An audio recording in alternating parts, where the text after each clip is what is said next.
Solo voy a verlo en la pantalla ahorita nuevamente, permítanme. Permítanme.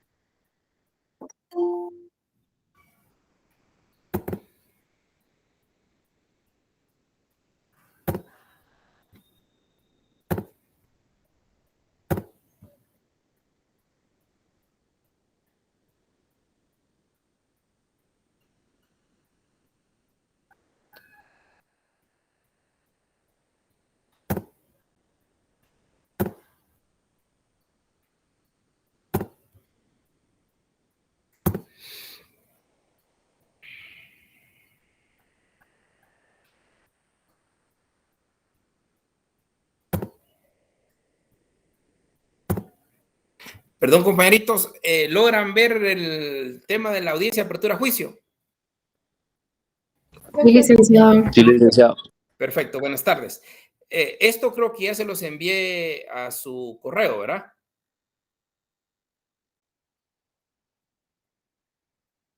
Ok, ok, perfecto, perfecto. Entonces, solo para tenerlo claro, ya la audiencia de apertura a juicio, que yo puse ahí audiencia de acusación, pero que se puede hablar de lo mismo, acusación o apertura a juicio, pero más técnicamente aquí en Guatemala se habla de apertura a juicio. Ya sabemos que es parte de la fase intermedia, donde se discutirá si se eleva a juicio a la persona o personas o no. Y es lo mismo de todas, ¿verdad? El juez se constituye en sala de audiencias, señala el objeto de la audiencia, el desarrollo de la misma,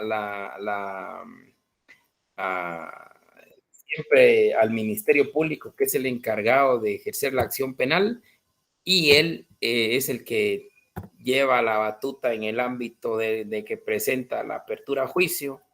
Se discute por la garantía de audiencia a las partes y después ya lo que ustedes saben, se emite la resolución, el juzgador de una vez en esta reforma procesal de una vez se fija audiencia con la correlación con el tribunal de sentencia, que ya sabemos que el tribunal de sentencia puede ser 3 o puede ser solo 1, cuando son delitos menores de 15 años de prisión, pues saben ustedes que en esos casos es un juez unipersonal de sentencia. De 15 años en adelante, pues ya son tribunales de sentencia como anteriormente se había conocido. Entonces, esto estamos hablando de la apertura a juicio. Lo importante de ustedes es que ya han desarrollado o han visto cómo se desarrollan las audiencias. Entonces, no es una cosa del otro mundo. Bien, ahora veamos perdón, aquí me equivoqué. El de ofrecimiento de pruebas. Eso también ya se los envía a ustedes. Y el de ofrecimiento de pruebas, pues lo mismo, se señala el objeto de la misma. Se le da la palabra a cada una de las partes que tengan que ofrecer los medios de prueba. Recordemos que los medios de prueba, por ley, ahí sí que no tenemos que inventarnos aquí la rueda. Por ley, los medios de prueba deben de ser legales, pertinentes, no abundantes y tienen que ser relevantes. Este tema de la relevancia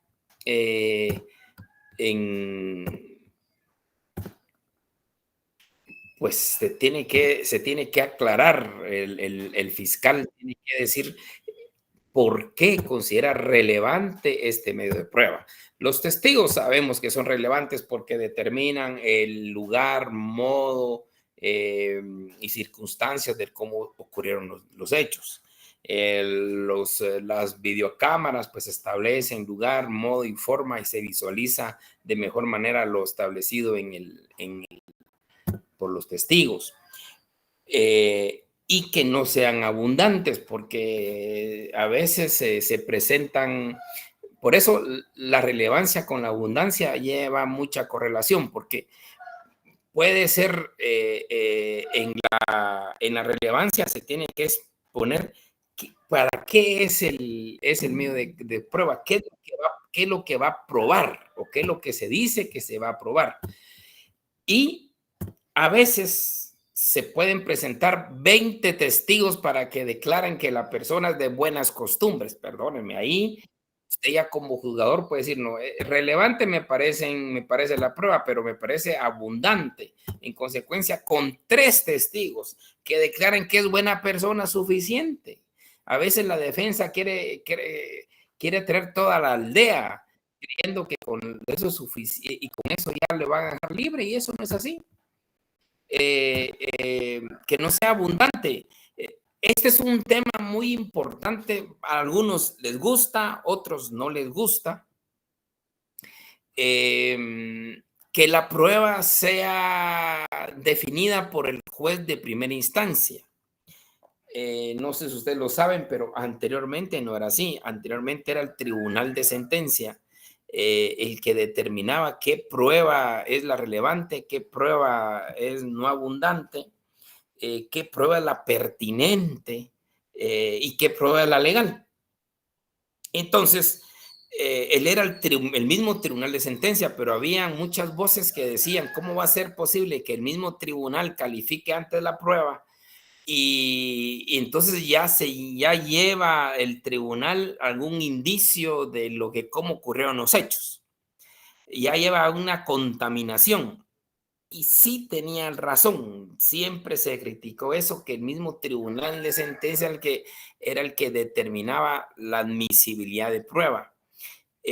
Hoy, pues ya con la reforma de 2010, pues quedó claro que el mismo juzgador que determina que existen motivos racionales suficientes y la probabilidad que el sujeto haya participado en los delitos que se le imputaron, pues que sea el mismo juez el que determine qué prueba es la que debe de conocer el tribunal de sentencia. Y por eso se creó esta audiencia. Importante porque ahí ya no solo el juez tiene conocimiento de los hechos, también puede determinar qué prueba es la que efectivamente pueda ser relevante, puede ser pertinente, puede ser útil para esclarecer la verdad de los hechos. Aquí entra mucho bueno, aquí cada quien aporta sus medios de prueba y existe pronunciamiento por parte de cada una de las partes en cuanto a la prueba presentada por el otro.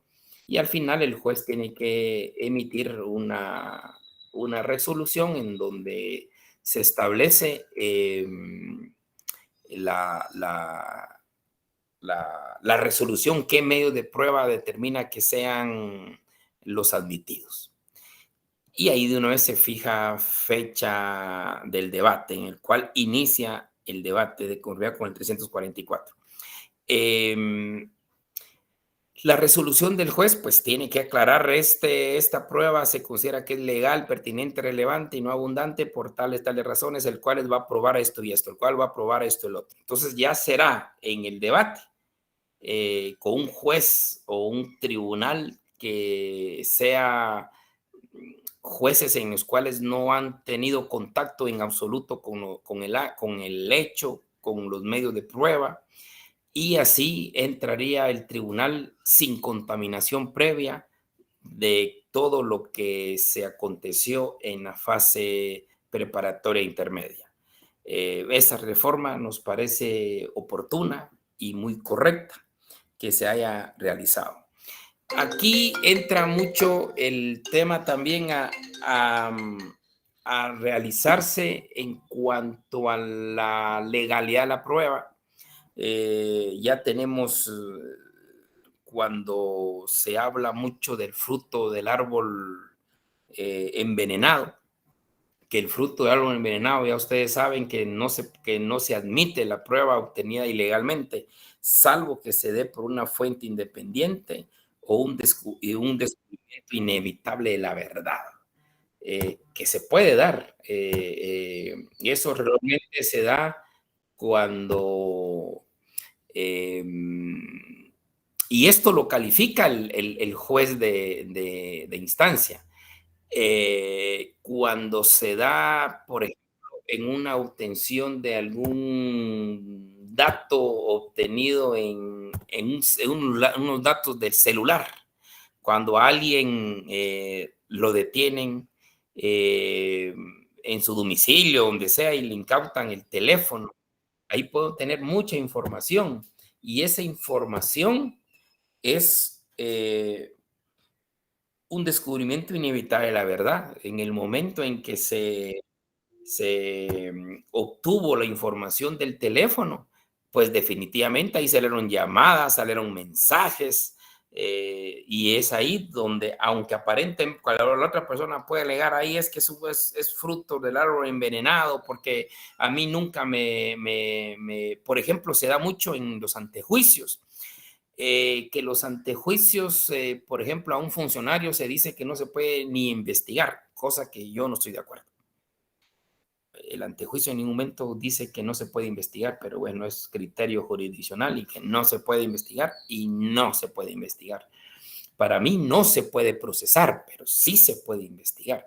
Pero hoy día se tiene el criterio que no se puede investigar y no se puede investigar. Entonces, ¿qué pasa si a un narcotraficante, por ejemplo, le incautan su celular y en ese teléfono aparecen mensajes de un diputado o de un alcalde o de cualquier funcionario que tiene conexión con este narcotraficante, por ejemplo? Le van a decir, bueno, es que yo no pude, ese es fruto del árbol envenenado porque yo no puedo ser objeto de investigación. Un momento. Efectivamente, aquí se da este tema del descubrimiento unitario de la verdad, porque la fiscalía en el momento en que obtuvo esa información, no lo obtuvo en ningún momento pensando en que alguien más, especialmente que goce de antejuicio, se le puede investigar. Es algo que surgió con base en la investigación, inevitablemente se obtuvo. Entonces, por eso es importante tener presente las excepciones al fruto del árbol envenenado. Así también la fuente independiente, que por otro lado, si se obtiene en una oficina o en una casa una documentación eh, que es relevante para una investigación, pero que alguien no se le podría investigar o se obtuvo ilícitamente una prueba en otro domicilio, pero con otro domicilio sí se logró obtener ese medio de prueba, entonces ahí estamos hablando de esa fuente independiente. Que esto lo tiene que aportar efectivamente el Ministerio Público y convencer al juez de que efectivamente, si bien es cierto, aparentemente es fruto del árbol envenenado, también lo es que existe una fuente independiente o un descubrimiento inevitable de la verdad. Y esto, especialmente el artículo 63 de la Ley del Crimen Organizado, ahí nos habla de especialmente del hallazgo inevitable. Dice, cuando a consecuencia de una medida de interceptación autorizada conforme la presente ley resultara información de hechos delictivos del investigado o de un tercero no previstos en la autorización judicial, el fiscal deberá ponerlo en conocimiento inmediato del juez contralor a efecto de solicitar una nueva autorización con respecto a los nuevos hechos descubiertos. El problema es cuando la persona puede gozar de estos privilegios como el antejuicio. Yo vuelvo a insistir. Aquí sí se debe de tomar en cuenta la prueba porque como una excepción al tema del fruto del árbol envenenado. Y es aquí donde es de demasiada importancia esta audiencia, porque es la base por el cual se puede llegar a un debate. El grave problema que tenemos, y esto suele pasar a nivel de instancia constitucional, es cuando no se admite una prueba. ¿Qué hacemos si a alguien no se le admite una prueba? Escucho comentarios. ¿Qué hacemos? ¿Qué nos queda?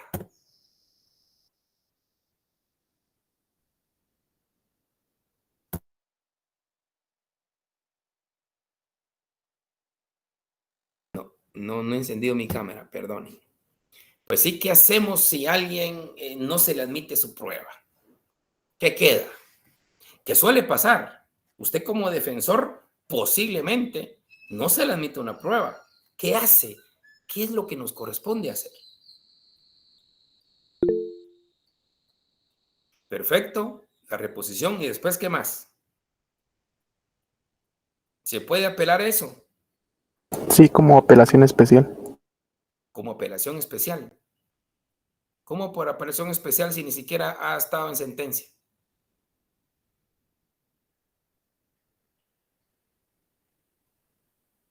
Como la audiencia de ofrecimiento de pruebas está dentro de la etapa de juicio debate, el único recurso que se puede presentar es el recurso de reposición.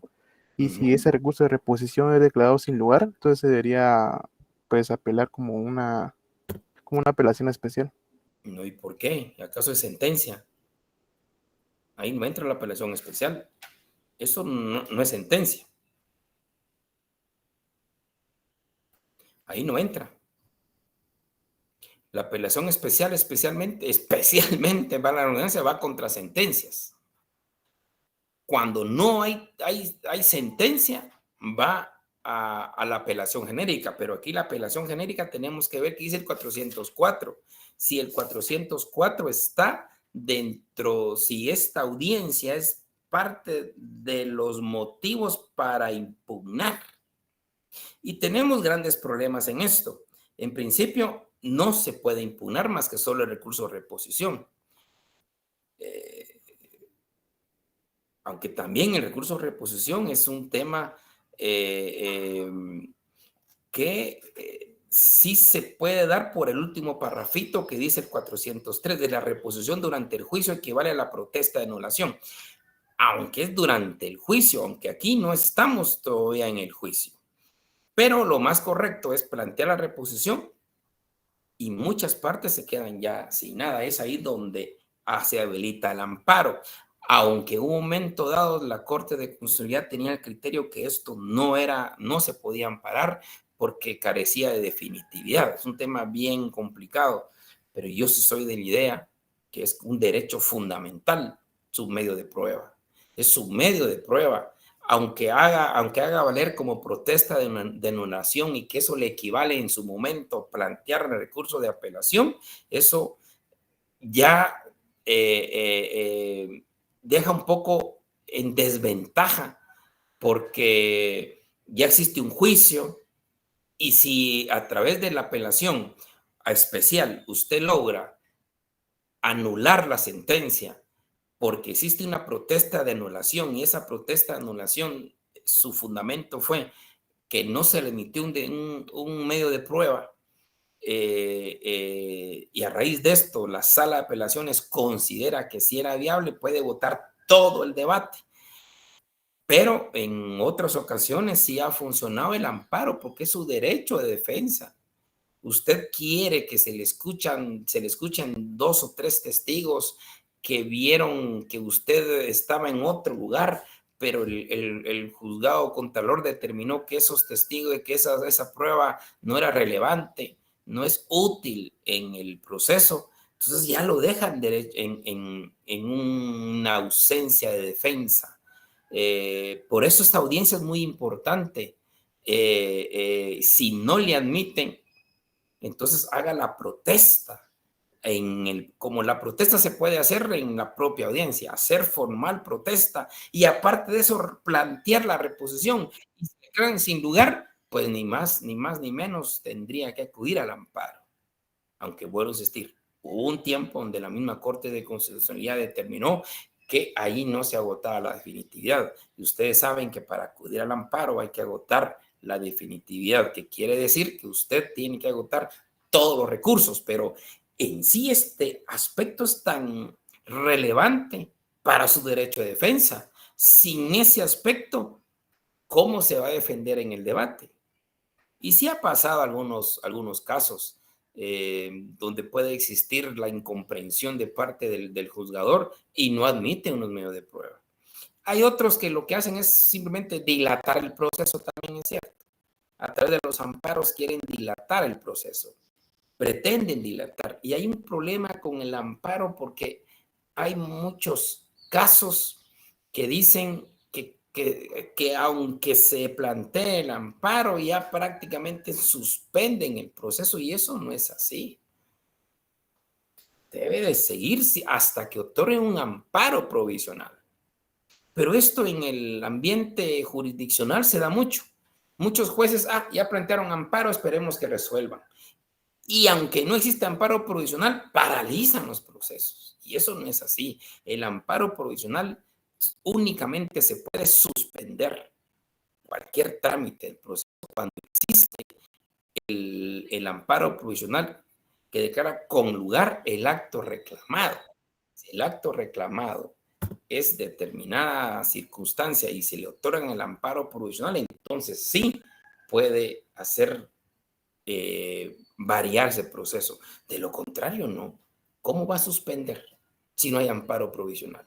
Si usted en la fase, en esta, no le admiten su medio de prueba, aparte de la formal protesta, que lo debe hacer constar en la audiencia, plantea recurso de reposición y después se va al amparo, muy posiblemente por el derecho a su defensa,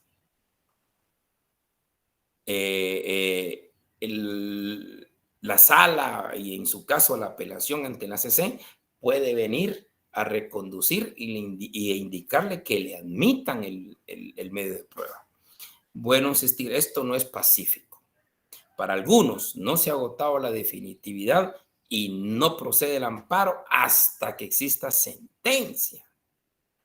Pero para otros, donde yo me incluyo, sí debe de admitírsele el amparo, porque para mí ahí sí agotó la definitividad con la reposición, de hacerle la reconsideración al juez de el grave perjuicio, el grave daño que le ocasiona si no le admite el medio de prueba correspondiente, y de ahí que sea el órgano constitucional que ve los derechos fundamentales.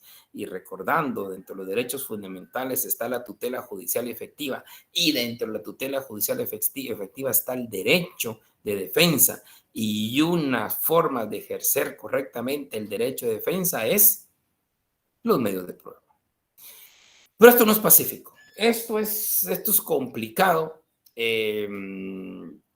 pero creemos, desde mi punto de vista, que sí se podría y sí se ha planteado el amparo después de la protesta correspondiente para que se le admitan los medios de prueba.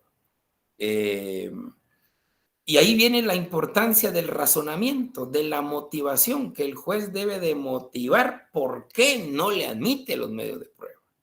¿Por qué no admite esos dos testigos que yo quiero declarar? El juez podrá tener la consideración correspondiente, y es ahí donde sí se necesita un tribunal constitucional que determine y evalúe ese derecho de defensa. Pero bueno, insistir, hay otros que se piensa que aquí no se agotó la definitividad, sino que la definitividad se va a agotar hasta que pase todo el proceso de confirmación de la sentencia de primer grado. Estos son los dimes y diretes que muchas veces nos encontramos dentro del campo procesal. Pero lo importante es tener presente, y como estamos solo en el tema del desarrollo de las audiencias, tener presente aproximadamente cómo es que se desarrollan este tipo de audiencias. Tenemos también el procedimiento abreviado. El procedimiento abreviado, pues ya sabemos que es un procedimiento especial que se contiene en el artículo 464, es donde se da por finalizado el proceso.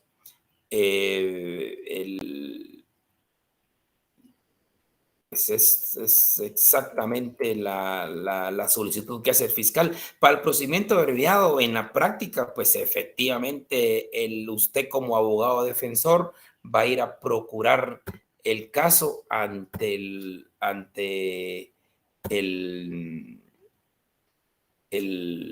MP, usted lo procura. Si están de acuerdo y el MP le dice, bueno, mire, vamos a necesitar que acepte el hecho. Aquí sí es necesario aceptar el hecho. Aquí es necesario aceptar el hecho. Aquí hay dos cosas que a mí no me gustan del procedimiento abreviado, pero es una percepción muy particular. Aquí yo no es que tenga la razón en absoluto, simplemente es una apreciación muy particular. La audiencia de procedimiento abreviado, yo aún no entiendo por qué el legislador, o posiblemente pudo serlo la época, no acepta por penas mayores. Un procedimiento abreviado, pues la persona está aceptando los hechos, pues automáticamente con esto se ahorra todo el proceso. Todo el proceso. Yo sé que ahorita está el procedimiento de aceptación de cargos, que este año fue, o a final del año pasado fue importante porque no se declaró la inconstitucionalidad porque se habían planteado inconstitucionalidades sobre la aceptación de cargos, y creo que eso es importante porque no solo ahorra el sistema, y también se obtiene el beneficio a las personas que aceptan los cargos. Y desde antemano, pues también se decía lo mismo con el procedimiento abreviado, porque ese límite de penas no mayores de 5 años. Pero es la ley y tenemos ahí, hay que cumplirla, donde el procedimiento abreviado, pues se puede solicitar por parte del fiscal previo acuerdo con las partes de una pena no mayor de 5 años, la aceptación de los hechos, y se concluye con la audiencia. El otro problema que se mira en el procedimiento abreviado es que no se discute la responsabilidad civil. Y el tema de la responsabilidad civil es algo muy importante porque, como ya lo hemos dicho, la persona se va a sentir satisfecha de una resolución penal, no solo por la sanción que se imponga, sino que también por la responsabilidad civil, esa acción reparadora del daño causado. Aquí, lamentablemente, quedó zanjado que de ninguna manera puede discutirse la acción reparadora. Miren ustedes, en el debate fue la reforma interesante, que en el debate, cuando la persona se le declara culpable de los hechos, hay una audiencia a los 3 días de la responsabilidad civil. Eso es importantísimo. Yo hace muchos años, y ustedes ahí lo pueden ver, no sé dónde se puede localizar, pero ya libros ya no imprimo de hace muchos años. Yo creo que fue el primero que escribió sobre la reparación civil en el derecho penal, hace muchos años, 2003, 2004. En ese libro de la reparación del daño a la víctima, se llama, libro es la reparación del daño a la víctima, año 2003, 2004, fue un crítico de lo que decía el Código Procesal Penal, porque el Código Procesal Penal sí era tajante en que la acción reparadora no se podía ejercer por parte del Ministerio Público. Imagínese usted, esto era horrible. Lo interesante fue que en el 2010, por la reforma, ya se le dio importancia a la víctima y por ende la importancia de la reparación del daño a la víctima. Pero antes era tajante el Código Procesal Penal. que la acción reparadora no se ejercerá por el Ministerio Público. ¡Qué duro! Porque entonces la persona lograba la responsabilidad penal del sujeto juntamente con el MP. Pero la reparación civil, ¿en dónde? Y recordemos que para sanear en el derecho penal, para sanear a la víctima, no solo basta con la sanción penal que se le imponga al delincuente, o el sujeto activo, sino que también se le repare el daño a la víctima. Por eso es muy importante el artículo, no sé si 44 o 47 del Código Penal, ahorita creo que es 47 o 44, ahorita no lo tengo tan presente, no sé, tengo el Código Penal aquí. Ese artículo me encanta del Código Penal porque habla el trabajo penitenciario. Que el trabajo penitenciario, ustedes recordarán, es un derecho y una obligación. Es un derecho y una obligación.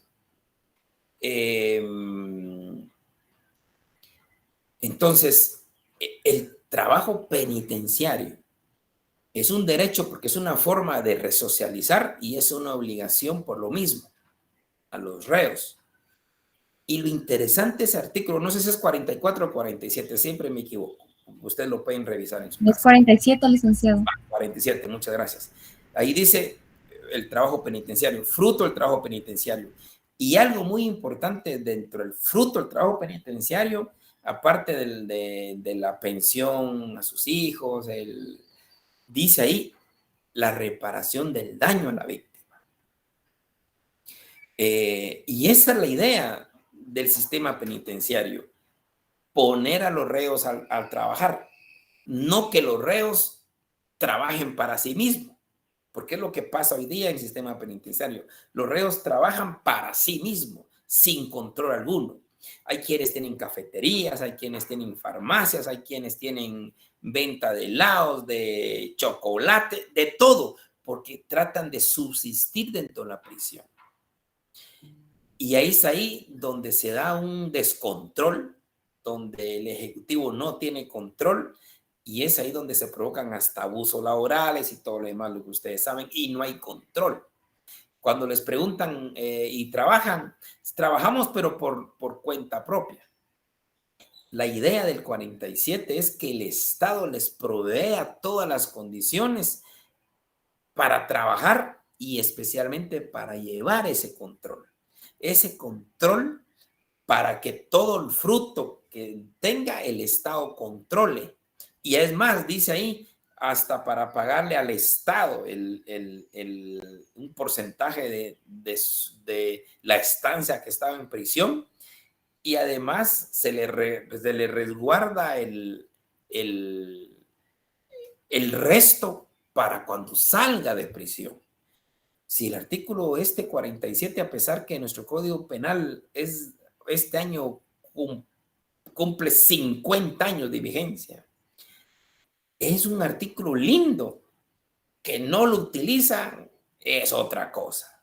Pero el 47 es un artículo especial y es el que yo me basaba para la reparación del daño a la víctima, para que haga el enlace entre el procesal penal y el derecho penal. Recordemos que el procesal penal es el mecanismo para aplicar el derecho penal, pero en estos casos, cuando tajantemente dice el Estado que el proceso penal, como este caso, no se puede ejercer la acción civil, prácticamente está contrariando el derecho penal.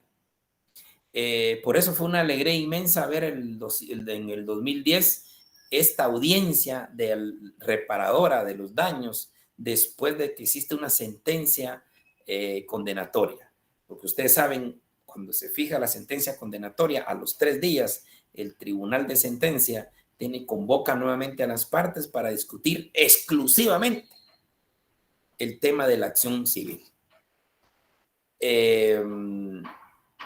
Y hablando de esa acción civil, y perdón, se me olvidó, en esta audiencia de admisión de la prueba, también el Ministerio Público, el querellante, adhesivo, el actor civil, tendrán que presentar los medios de prueba para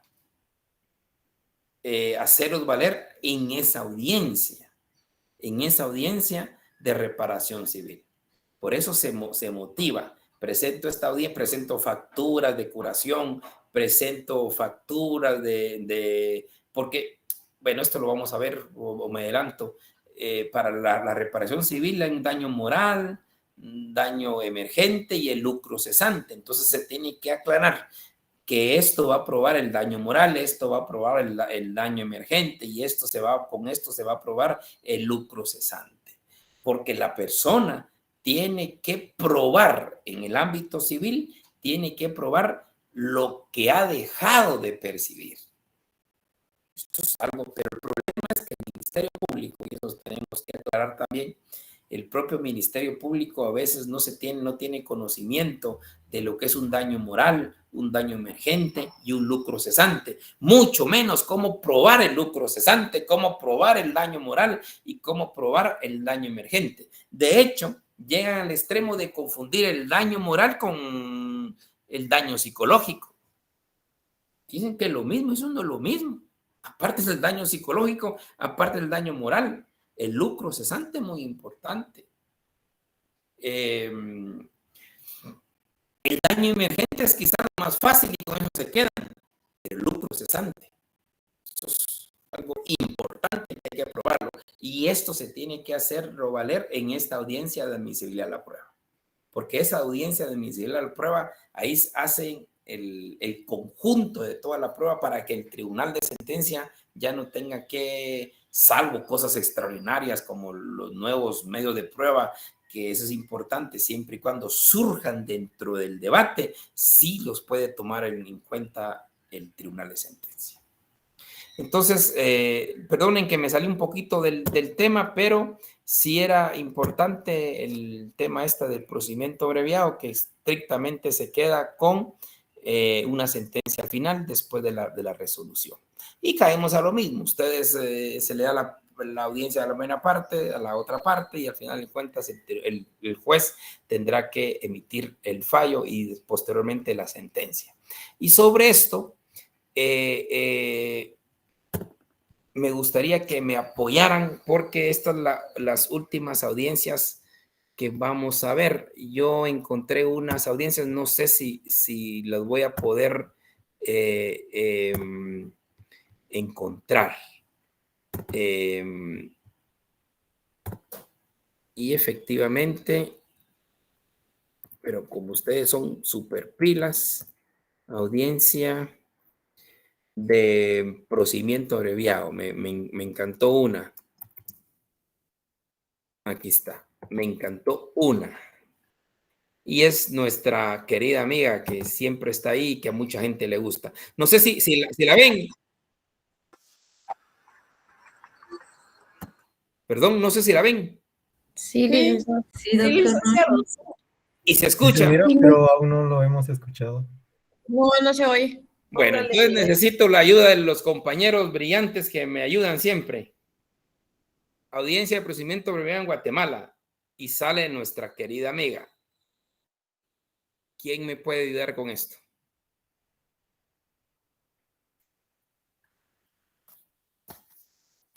Por favor.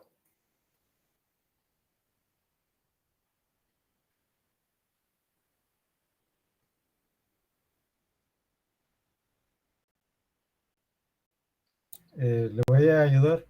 Solo deme Perfecto. unos minutos. Ya sabía yo. Aquí está. Quiero ver. Creo que es esto. Ay. No, sí. Listo. ¿Se ve, no?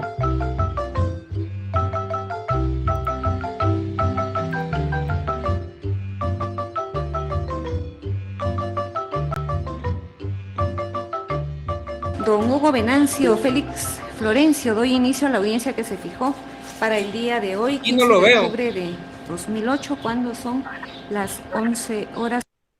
No lo veo. No lo mira. No. No, es que no lo mira. Nosotros sí lo vemos, sí lo escuchamos, licenciado. Escuchen ustedes. Se escucha bien y se ve bien, minutos licenciado. a fin de conocer sobre la Yo no lo procedencia veo. del requerimiento que en su contra formuló el Ministerio Público dentro del expediente que se identifica en este juzgado con el número 2334-2008 de la Unidad de Comunicaciones y en el Ministerio Público con el número 166-2008-2280 de la agencia número 2. Para el efecto nos encontramos presentes usted como procesado, acompañado de su abogado defensor, licenciado Jorge Luis Cancinos Godínez. El Ministerio Público está representado por la agente fiscal, licenciada Rosa del Alba Godínez Velázquez, y por este órgano jurisdiccional, el asistente encargado del registro de audiencias, Miguel Ángel Alvarado Velázquez, y quien preside, Blanca Elizabeth González Gálvez, jueza de primera instancia penal, narcoactividad y delitos contra el ambiente de esta ciudad. Para el efecto, licenciada Godínez Velázquez, le concedo la palabra a fin de que se sirva argumentar y fundamentar su requerimiento. Licenciada, disculpe, le pido la palabra como abogado defensor, solicitándole que de conformidad con el artículo 464 del Código Procesal Penal se cambie la audiencia, solicitando y sometiéndose mi patrocinado a un procedimiento abreviado, en virtud de que no existe la garantía para el delito de negación de asistencia económica por el cual se le procesa. Muy bien, licenciada. Licenciada, le solicito que se pronuncie en relación a la petición que formula en este momento la defensa. El Ministerio Público no tiene ninguna objeción. Lo único que solicita es que se cumplan los requisitos establecidos en el artículo 464, como es la admisión del hecho y de la vía por parte del acusado y de la vía por parte del abogado defensor. Como abogado defensor, aceptamos la vía propuesta de procedimiento abreviado. Por favor. Don Hugo Venancio, sírvase a indicar si admite el hecho por el cual el Ministerio Público le acusó. Este hecho ya es de su conocimiento porque es el que consta en el memorial de acusación que conocieron previamente. ¿Admite usted el hecho por el cual se le acusó? Sí, de plano que sí. ¿Y la vía del procedimiento abreviado? Sí. ¿Se han cumplido los requisitos, licenciada? Por favor, se pronuncie. Muchas gracias. El Ministerio Público, por este acto, modifica el memorial de acusación de fecha 25 del mes de septiembre del año 2008, en donde presentó acusación en contra de don Hugo Venancio Félix Florencio por el delito de negación de asistencia económica. Modifica en el sentido de que el procedimiento es por la vía de procedimiento abreviado. El hecho que se les indica al imputado es el que él ya tiene conocimiento y obra en el memorial de acusación. Se solicita que se admita la acusación planteada a la que he hecho referencia con la modificación que sea por la vía de procedimiento abreviado y que como pena a imponer se le imponga al acusado Hugo Venancio Félix Florencio el de 1 año de prisión por el delito de negación de asistencia económica, ya que los límites de la pena, según lo establece el artículo 242 del Código Penal, es de 6 meses a 2 años de prisión. Por lo que se solicita que se admita la acusación planteada oportunamente, que se admitan como medios de prueba los que se indican en el memorial de acusación y que la pena a imponer por el delito de negación de asistencia económica sea por el de 1 año de prisión como autor responsable de ese delito. Muchas gracias. Muy bien, licenciada, muchas gracias a usted. Por favor, licenciado Cancino, sírvase a ejercer la defensa técnica de su patrocinado. Como la defensa, ejerciendo la defensa técnica de don Hugo Venancio Félix Florencio, y con la anuencia del acusado, se acepta la petición planteada por el Ministerio Público con la sanción de 1 año que se pidió, pidiendo de una vez que se le beneficie con la suspensión de la suspensión de la pena de conformidad con el artículo 72 del Código Penal para que se le sea beneficiado con la suspensión de la pena. Muy bien, muchas gracias, licenciado. Don Hugo Venancio Félix Florencio, atendiendo la petición que se me formula el día de hoy, la cual modifica la inicialmente presentada, que fue de formulación de acusación en su contra y petición de apertura a juicio, Me pronuncio en el sentido que apruebo la modificación que se realiza el día de hoy por parte del Ministerio Público, tomándose en cuenta que es una salida alterna al proceso que a usted se le inició y para evitar un debate. La petición concreta del Ministerio Público es que se admita la acusación planteada en su contra y que se le condene por el delito de negación de asistencia económica por un año de prisión. Su abogado defensor ha hecho las argumentaciones respectivas y me solicita que también le aplique a usted el sustitutivo penal de la suspensión de la ejecución de la pena. Le dije en principio que estoy de acuerdo con la modificación que realiza el Ministerio Público. En este caso únicamente me voy a pronunciar respecto a la parte resolutiva de mi decisión, porque son los casos en los que debo emitir la sentencia por escrito. Sin embargo, y para seguridad suya y para que conozca cómo queda su situación jurídica, me voy a pronunciar respecto a mi decisión final. Posteriormente y en el lugar indicado para recibir notificaciones, se le va a estar notificando de conformidad con la ley. Por supuesto que a partir de esa notificación empezará a correr el tiempo para una posible impugnación. La manera inteligente de rodar llega con tecnología al alcance de todos. Con Giro, rueda inteligente. Por lo tanto, don Hugo Venancio Félix Florencio, luego de revisadas las actuaciones, se puede establecer que efectivamente usted incumplió con el pago de las pensiones alimenticias por las cuales fue requerido. En consecuencia, aparece usted como autor responsable del delito de negación de asistencia económica y así lo declaro.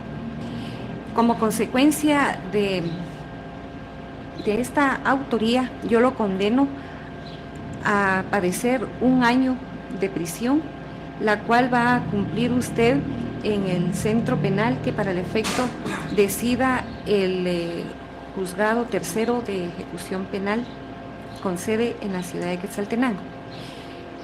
Este año de prisión también ordeno que se conmute a razón de 10 quetzales diarios. Atendiendo la petición que formula su abogado defensor, le aplico a usted la suspensión condicional de la ejecución de la pena, con fundamento en el artículo 72 del Código Penal, tomando en cuenta, en primer lugar, que la pena que le estoy a usted imponiendo consiste en privación de libertad. Así también queda evidenciado que usted no ha sido condenado anteriormente por ningún otro delito. Y también se evidencia que ha observado buena conducta.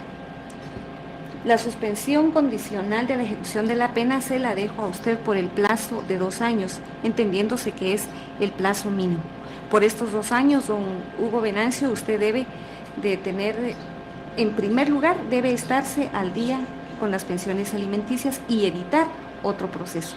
Pero si por alguna circunstancia usted tuviera nuevamente algún conflicto con la ley, tendrá que cumplir esta pena de 1 año que hoy le estoy imponiendo, más la pena de un nuevo delito. Espero que eso no suceda y que en el plazo de 2 años usted procure mantenerse especialmente al día en el proceso que hoy estamos finalmente ventilando. El expediente va a ser remitido al juzgado tercero de ejecución penal para el control respectivo. Y de esta manera estoy resolviendo el requerimiento formulado por el Ministerio Público, el cual modificó el inicial el día de hoy. Como sujetos procesales, don Hugo Venancio, su abogado defensor y la representante del Ministerio Público están quedando personalmente notificados de las decisiones que tomé, entendiéndose de las decisiones en cuanto al cambio del procedimiento. Sin embargo, le manifiesto la sentencia dentro del plazo legal que va a ser debidamente notificada. Concluye la audiencia cuando son las 11:20. Muchas gracias y buenos días.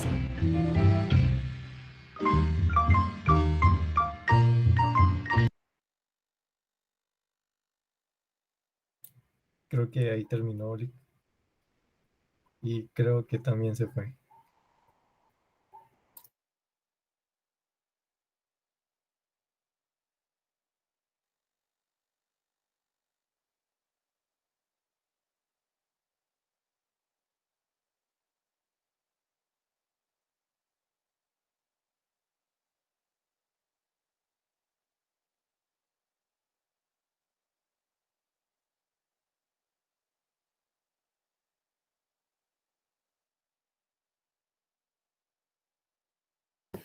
Perdón, compañeros. Licenciado, ya terminó la presentación. Sí. Sí, yo estaba oyendo, pero me salí porque creo que quedé ahí paralizado. Entonces, pero estamos, sí, ok. Bueno, entonces, miramos este tema interesante porque el procedimiento abreviado aparentemente es enorme, pero aquí se sintonizó perfectamente, se concretó perfectamente y se logró la concentración procesal, porque se iba a presentar una acusación, pero de ahí se derivó el procedimiento abreviado, una acusación a través del procedimiento abreviado, y ustedes vieron una forma sencilla, en 10 minutos sacó una audiencia de procedimiento abreviado, pero como dice la señora juez, en ese momento resuelve la situación, notifica, pero después tiene que emitir la sentencia, como lo dice el mismo procedimiento abreviado, tiene que haber una sentencia formal, porque esta sentencia también puede ser impugnada a través de un recurso de apelación. Entonces, con estos jovenazos terminamos prácticamente las audiencias de la fase preparatoria e intermedia. Quedamos, yo les mandé un correíto, porque ustedes me lo pidieron, que el día 10 de abril, hasta el día 10 de abril, en un enlace, ustedes me tienen que enviar todas sus audiencias. Todas las audiencias de fase preparatoria y fase intermedia. Que me los hagan, como ustedes pueden ver ahí, son audiencias sencillas de 5, 7, 10 minutos. No se vale que me hagan audiencias de primera declaración de 3 horas, no. Seamos más concentrados. La idea de estas audiencias es manejar con lo básico de las audiencias. Y yo estoy seguro, y ustedes lo van a ver, que al manejar estas audiencias, ahora vamos a ver lo que es el juicio oral, lo que es el debate, y con manejar estas audiencias se nos hace mucho más fácil también el juicio oral. Solo que el juicio oral tiene un esquema, y lo único que tiene que hacer uno es no salirse de ese esquema. Lo mismo con las esquematizaciones que les he enviado, no salirse de ese esquema. Recordar que siempre le tiene que dar audiencia a todas las partes procesales que intervengan en el proceso. Eso es muy importante para el juez, muy importante para las partes, porque una de las partes puede decir, señora juez o señor juez, ruego a usted que me dé intervención en esta audiencia. Para eso me trajo, para eso estoy acá. Y ojo, si no es convocado una de las partes procesales a una audiencia, pues también presentará su recurso correspondiente, especialmente reposición o actividad procesal defectuosa, para que el juzgador reconsidere que esa parte también tiene que estar interviniendo en las audiencias. Cuando son audiencias unilaterales, no. Las audiencias unilaterales, ustedes saben que es para que el Ministerio Público unilateralmente solicita allanamientos, unilateralmente solicita intervenciones telefónicas, unilateralmente solicita órdenes de aprehensión. Y las audiencias unilaterales, pues su mismo nombre lo dice, unilaterales, solo el que lo solicita. Por ejemplo, si el fiscal quiere solicitar una orden de captura, pues solicitará la audiencia correspondiente al juez, y el juez le concede. Ahí mismo el fiscal tiene que hacer valer la necesidad que se capture a tal persona por tales evidencias, y que se encuentra ubicado en tal lugar, se tiene conocimiento, y si no, pues en cualquier lugar de la República. Entonces, ya el juzgador declara que con lugar la orden de captura, hace la resolución correspondiente y hace gira a la Policía Nacional para que la Policía Nacional ya gire la distribución de esa orden de captura a nivel nacional. Las escuchas telefónicas, pues lo mismo, la intervención telefónica, lo mismo, se solicita al juzgador porque se hace necesario para la investigación que se tiene, escuchar a tales y tales personas con tales y tales números. Entonces ya el juzgador autoriza, y con esto ya el Ministerio Público, previamente solicita a las telefónicas para que las telefónicas ya logren la interceptación, y las telefonías únicamente con orden de juez. nada más con órdenes de juez. Yo sé que hay mucha duda con las intercepciones telefónicas en la vida diaria. Uno dice, y peor si me están escuchando ahorita, y que hay un ruido ahí medio raro, y peor si me están escuchando. No es eso. De veras que no es eso. Y legalmente no lo sé, pero legalmente no pasa nada de esto. Hay unos controles, no solo las telefónicas tienen un control y que únicamente con orden de juez pueden aceptar la intervención telefónica y de ahí enviárselo directamente al Ministerio Público. El Ministerio Público tiene un esquema donde hay muchos técnicos y que no es sencillo estar escuchando todo el día una o dos personas. Eso es lo más tedioso que puede pasar. Y lo importante, y se los dije en su momento, que los jueces de primera instancia tienen la obligación y sí acuden a la oficina esa de interceptación de comunicaciones que tiene el Ministerio Público a verificar qué datos tienen. En muchas ocasiones, el juzgador cuando determina que ya hay cosas que ya no tienen nada que ver el ámbito de la relevancia, que no es nada útil para el proceso por el cual se le pidió la interceptación, no es nada relevante porque la señora está hablando de su marido, de su otro novio, de que no sé quién, que encontró a su novio, encontró a su marido con otra y que no tiene nada que ver de una persecución sobre el lavado de dinero o una persecución sobre el narcotráfico especialmente. Entonces el mismo juez o la misma juez dice, no, aquí ya suspendo la intercepción telefónica, levantan acta y de una vez ordena judicialmente que se interrumpe la interceptación telefónica, porque recordemos que estos son derechos sagrados, es un derecho a la intimidad.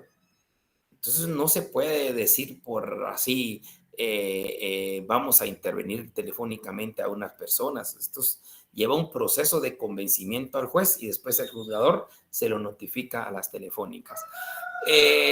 Vamos un poco trazados también, porque en otros países no hay que pedir autorización a las telefónicas. ¿Y a cuenta de qué?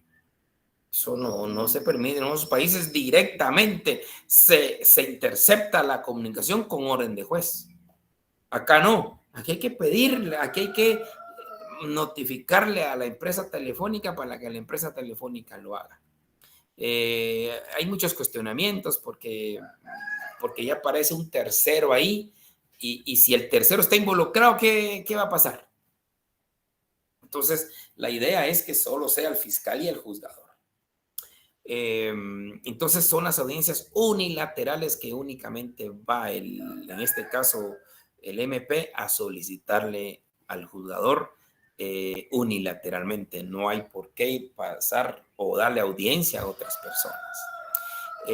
Entonces, con ello,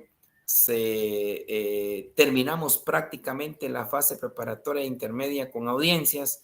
Yo les rogaría que el 10 de abril, con sus grupitos de 6, dijimos, hagan esas audiencias y me las presenten, porque eso es punto de su evaluación del segundo parcial, juntamente con un debate, que la etapa del debate ya la tenemos que empezar a ver, que esto ustedes ya lo saben, pero tenemos que desarrollar el debate y ya con el desarrollo del debate vamos a juntarnos los grupitos para desarrollar debates que valen también para la calificación del segundo parcial.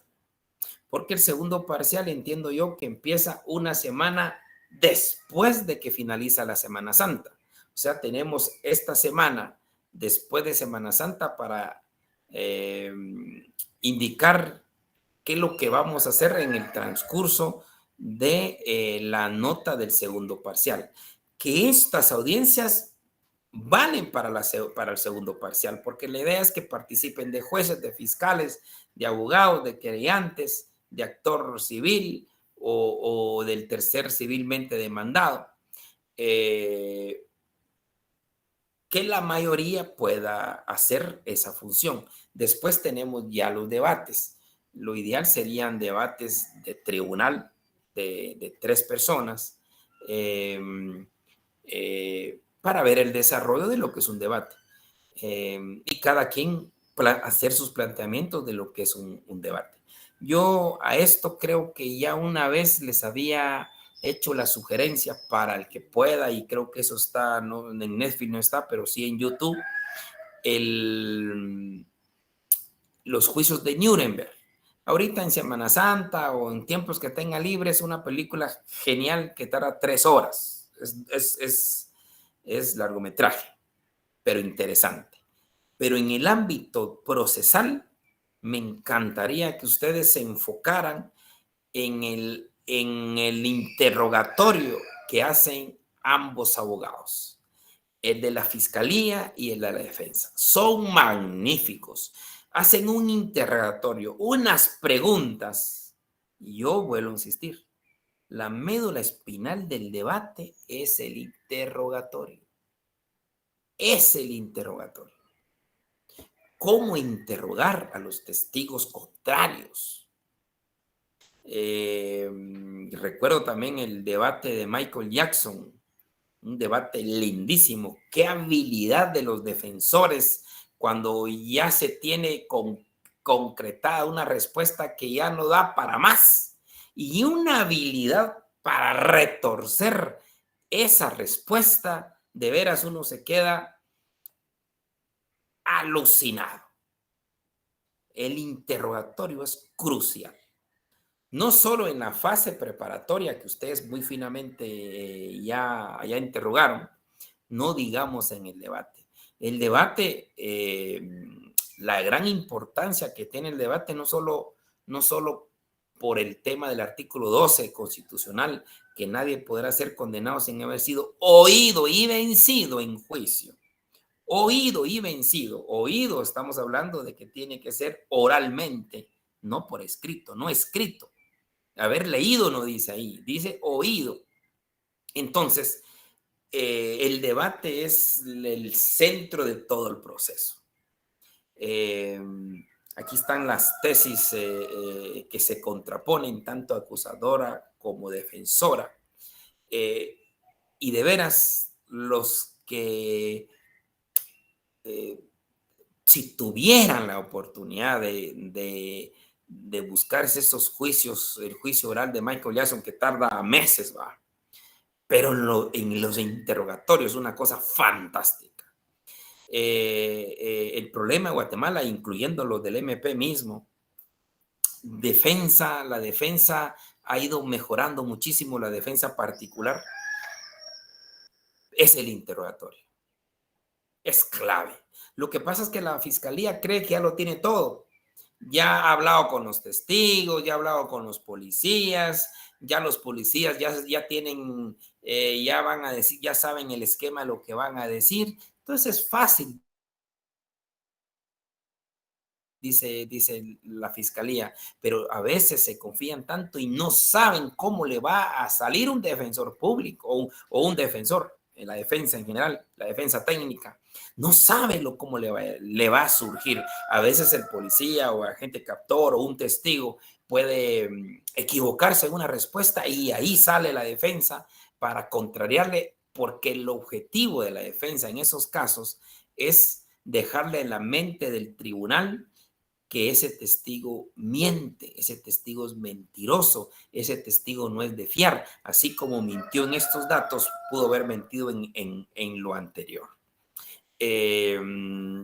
Ahí se va mucho a la preparación que el fiscal tenga con sus testigos. A veces, lamentablemente, por el tiempo, ni siquiera se permiten ellos en darse ese tiempo para preparar a los testigos, no para hacerles caer en mentiras, porque entonces estaría ahí falta de objetividad, sino que es prepararlos por cualquier interrogatorio que le haga la defensa, tener claridad en los hechos, porque si el fiscal cree que hay una mentira del testigo, tampoco con su objetividad no debería de proponerlo como testigo, porque no es un testigo. No es idóneo. El fiscal debe ser claro que los testigos son los correctos. El fiscal jamás tendrá que hacerle creer en unos datos al testigo. El testigo debe ser espontáneo, debe de saber lo que le consta sin manipulación alguna. Eso es imposible. Pero sí, lo que sí tiene que ser es que el fiscal debe estar claro en lo que va a decir el testigo, claro en lo que el testigo sabe, sin manipuleo alguno.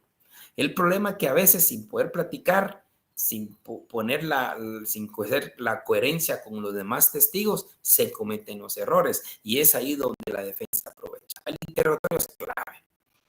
Yo los invito a que si pueden ver el de Michael Jackson, genial, pero es demasiado largo. Pero al menos el de los juicios de Nuremberg. El juicio de Nuremberg es un juicio no sobre el contexto histórico del tema de los juicios de Nuremberg, los juicios que hacen los vencedores contra los vencidos después de la Segunda Guerra Mundial, sino que también el interrogatorio en sí. Es fantástico. Ustedes se van a dar cuenta cuando ya el fiscal ya comprobó los hechos y usted mismo dice, ya está clarísimo, pero sale el defensor de una manera brillante y pone en duda a todos. Eso es interrogatorio. Pero, como dicen los norteamericanos, el interrogatorio es una ciencia aparte.